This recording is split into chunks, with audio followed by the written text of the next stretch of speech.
What's going on, everybody? Mortem here, this time bringing you some highlights from the first Steam Next Fest of 2026, taking place now until March 2nd, 1 week, allowing us to take a look at a whole host of demos showcasing upcoming games. In particular, this event tends to focus on indie games, of course, allowing them to not only get some crucial advertising for many of them, however also, of course, letting us experience them firsthand by downloading these demos. Now, before we dive fully into the games I enjoyed most, here are a couple of notes. For starters, thousands of games take place in these events. I cannot possibly cover them all, and while I'm going to cover, of course, the ones that I found interesting, do keep in mind that you are certainly free to drop your own suggestions down in the comments. I often get good recommendations from everyone watching, just as much as I hopefully provide some for you. And speaking of those demos in particular, something I always like to mention because I inevitably see some confusion about it essentially every time. Some games had demos available before the Next Fest was ongoing. Some games will only have the demo available during the Next Fest period. More games still will have the demo available after the Next Fest ends, and it really is just a case-by-case basis. The event itself requires a demo, of course, but the availability of that demo before or after the event is just up in the air based on the individual games. Otherwise, though, let's go ahead and jump into this. Kicking it off first with Ardenfall. Now, this is a game I have actually taken a look at before, but it is participating in the Next Fest as well, so I wanted to mention it because it's doing a lot of cool stuff. I would say it takes inspiration from games like Morrowind, perhaps even something more recent like Dread Delusion. But all in all, you are simply going to build a character, see the world in which you are adventuring reacting to you as you make your way through the land, or more specifically, the Isle of Ardenfall. The demo is just sort of the beginning little snippet of the game that I think is worth taking a look at on its own, mind you, but the full game is meant to, of course, let you fully explore this island alongside various ways to approach combat, the usual approaches, mind you, but also things like choice and consequence. There's some fun stuff in the demo to mess around with that will hopefully show you some of that. Either way, though, I think it's a very cool game, and I am very much keeping my eye on this one in the long term, which also goes for this next title, Sword Hero. Now, I have also covered Sword Hero once from an early demo that it showed off because, and this is important, Sword Hero is actually at the end of a successful Kickstarter right now. For the next couple of days, it is still ongoing, but it's a game that is taking a lot of inspiration from things like the original Gothic, and the demo that is available showcases some of the most important mechanics via things like combat and stuff, and there's a lot of promise there. I do not endorse Kickstarters. I'm not going to tell you what to do one way or the other. I did personally back it.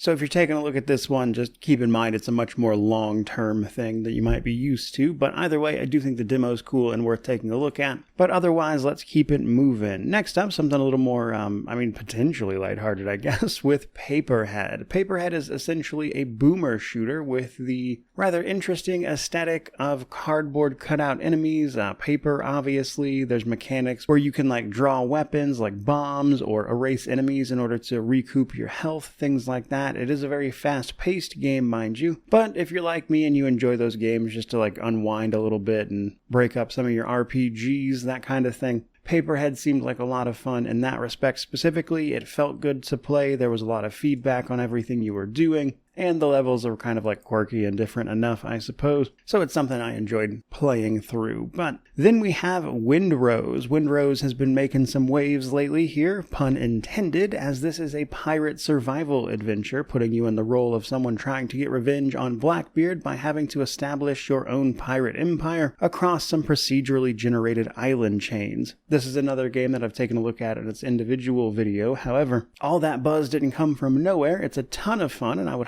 highly recommend people check it out, because even if you're like me and always a little hesitant on survival craft stuff, I think there's a lot of stuff to enjoy. Following on from that, this next title is another one that is early days, and it goes by Darkhaven. Darkhaven is a potentially, at least, upcoming next generation ARPG, as it calls itself, but it's being made by a lot of people who made the original Diablo and Diablo 2.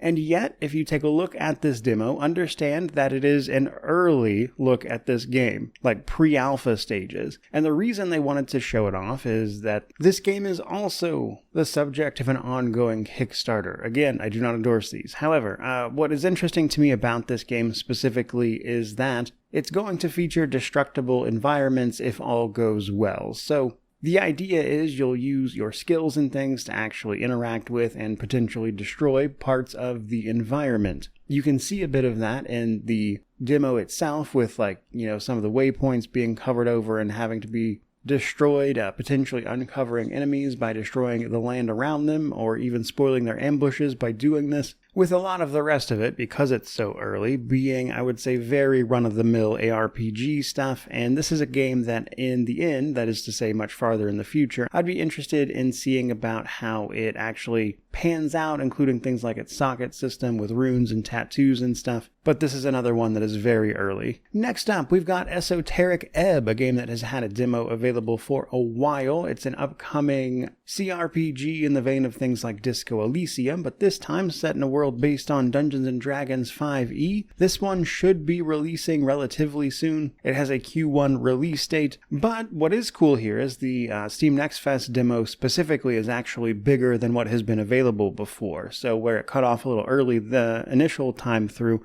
this time you can play through the entire first day of the game as much as you want. That is to say, try different paths through it, etc., etc. So they've also said that tomorrow, from the time of this video, they have another announcement, which I would have to assume is the release date. So I imagine we'll probably hear about that again very soon. Either way, though, very cool little demo. Excited for people to play that, and excited to play it myself. Next up, we've got a couple other little titles, starting with Voidling Bound. So Voidling Bound is an interesting game. You play a scientist of sorts called I believe Wrangler is what they mentioned it as, but essentially there is this dark malignant force that is sweeping through the lands, destroying all sorts of humanity, until you and a group of biologists discover an animal whose natural defense is capable of destroying this stuff. And so, through a whole bunch of research and genetic engineering, your job is essentially to play as, via binding yourself cerebrally to these things,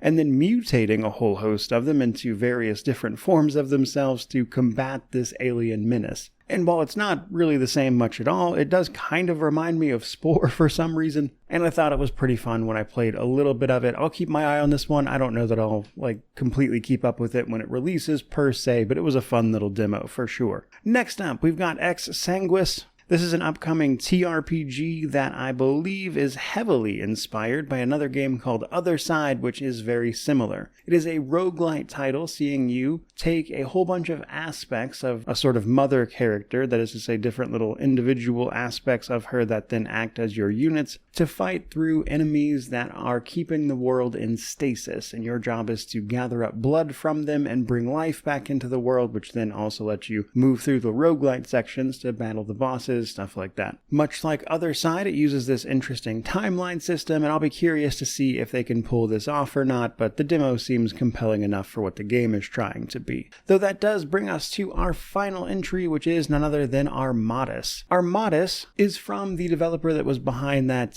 game Godfall, which got, I believe, kind of middling reviews when it initially released. However, their next game here seems to be taking healthy doses of inspiration from games like Eternal and giving you another fast-paced shooter where you fight through hordes of demons that have destroyed what is left of Earth and have been feasting on the souls of humanity, with your job being, of course, to tear your way through them. But not rip. That's a different thing. I will say just straight away for this footage, if it looks like there's an insane amount of motion blur, I will have you know that I went into the options and specifically tried to turn all that off, and it seemingly did not work. There's an option to turn motion blur off. I don't know what it does, because it clearly didn't do that. Either way, though, this is also a roguelike game that sees you battling through different sectors and stuff. At the end, you get a reward, typically in the form of some sort of run-based progression that allows you to fight these demons and stuff more effectively, while also gathering up resources that are then used to provide more permanent progression that is going to help you, of course, get farther and farther along on those runs. I will say the running and gunning here was pretty fun. The demons felt pretty fast and potentially actually something dangerous, and again, it just felt really good to play, so I wanted to mention this one. I enjoyed my little time with it, though